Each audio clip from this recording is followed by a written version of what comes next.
खन्थाइनि मुङा जाबाय बिदिन्थानि गेलेनाय। मासे उदां दाउ, फारसे गोसोम फारसे गुफुर, बे बिब्दिनो गां फुवारना बिरबोयो आरो बिब्दिनो बिरलाङो। अराय जों बिब्दिनो बे गेलेफैयो। रावनिबो असे नङा बियो, थेवबो सुबुं जिउनि आगोमा बेसेन, जों थाबायनाय नेरसोन उदां दाउनि आगान बालाबारिनि। आरोबाव आङो बिमा मोथेबखौ गोसोखांनानै बिथांनि मुङैनो दोंसे खन्थाइ आवरायनो नागिरदों।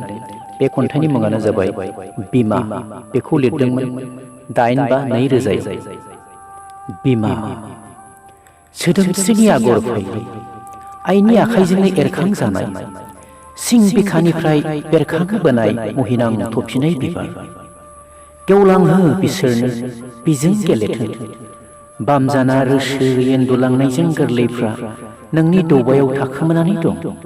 आंनि इयुन गोदै बुहुम, गंसे नखर, मोनसे महर। आयै गेलेनो फै, नों आंजों था, आं नोंखौ सिबियो।